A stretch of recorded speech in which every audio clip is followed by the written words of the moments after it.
United States uses the dollar as a weapon and the reserve status of the dollar, other countries don't like this. And so to the extent that they can move away from the dollar, we're going to replace, the dollar. when the dollar collapses, they're not going to go to the euro. They're not going to go to the yen. They're not going to go to the renminbi. They're going to go back to gold. If you love your country, you should have gold in reserves. If you have a crisis of being intact, your paper money goes down in tremendous value.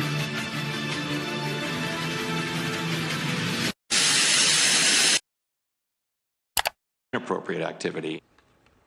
Listen, it's the same with the U.S. dollar. Appropriate activity, inappropriate activity. Joining us now on the set, CEO of leading enterprise blockchain company Ripple, Brad GarlingHouse. Yes, of course, Ripple, related to XRP.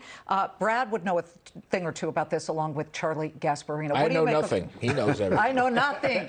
What do you make of what Powell said? He kind of gave it to both sides. What did he say, though? Did he say anything? It's not entirely clear. By the way, I do want to start by just saying that I and the team at Ripple feel so strongly about standing with the people of Ukraine, and I just want to put that out there. Sure. But my comment as I listen to some of the things I hear out of Washington is just I fear that there's a lack of knowledge. There's a lack of information about how crypto really works. And I think it does a disservice to responsible actors like Ripple who are working with governments, with sanctions. Everything that is enforced from a sanction point of view through fiat currency, anything that Ripple does is enforced in the exact same way. And so there's no different level playing field. And I think in some ways I heard Senator Warren saying things yesterday that felt like it's holding crypto to a different standard and expecting, for example, a blanket ban of all crypto in some of these countries in a way that you can still use PayPal, you can still use these, some of these other things, and I don't think we should treat them differently. Ripple is like Swift, isn't it? Yes, I mean, Ripple's starting point, kind of our first use case for the technology, the blockchain technology, and the digital asset XRP was to solve that cross-border payments problem. Right. Swift is quite antiquated, kind of designed 50 years ago. It's slow, it's expensive, but it is a choke point that the governments use to enforce sanctions.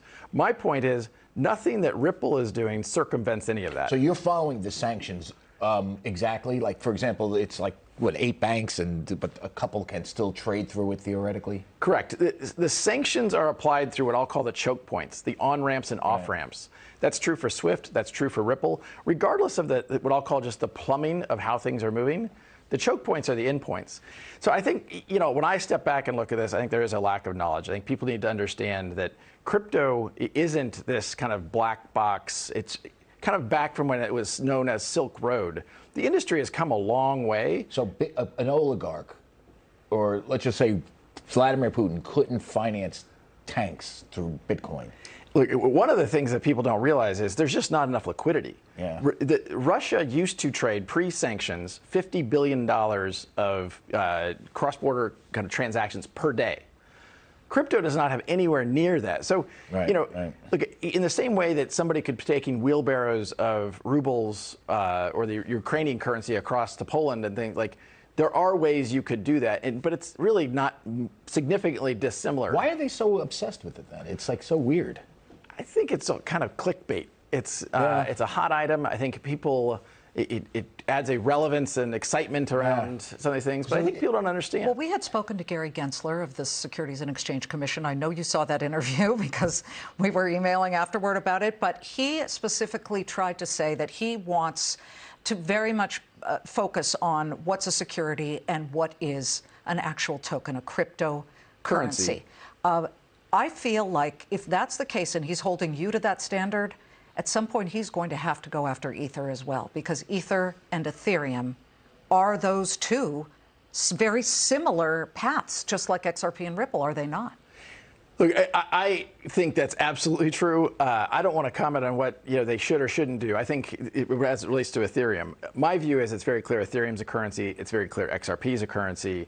And that the SEC, I mean, he was interviewed yesterday, Gary Gensler was, or maybe it was even this morning, and commented that, hey, we're going to lose some cases. This is the definition of regulation by enforcement. He was going to lose. You think he was saying he's going to lose your case? I don't know what he was saying. But he did say, hey, we're going to lose some, and we're okay with that. That's the definition. Where are you on the case? Let's get an update. The quick update, on Monday was the last day of expert testimony, expert depositions, et cetera. And so the case continues to move forward. We're expecting some decisions from the court, sooner rather than later as it relates to a couple decisions before the court. But look, it's moved slowly. I think Gary Gensler has continued to kind of go with a narrative that crypto is the Wild West. It's not the Wild West. Are there bad actors? Yes, there's bad actors in all parts of... Well, bad actors in money laundering That's and U.S. exactly right. dollars. I found it fascinating from reading the documents for all the stuff they said about how bad it was that you did an unregistered securities. They never say anything bad about your platform. Why is that? I mean, because it's And nothing of course, bad. well, the irony there is, like, we were in the SEC's offices. I met with Chairman Clayton. I was meeting with commissioners. No one ever once said, hey, we think XRP is a security. And they'd look backwards and say, now we think it's all a security. That's a hard argument. Please come back. Brad GarlingHouse of Ripple. We are coming right back. Charlie, thanks to you as well.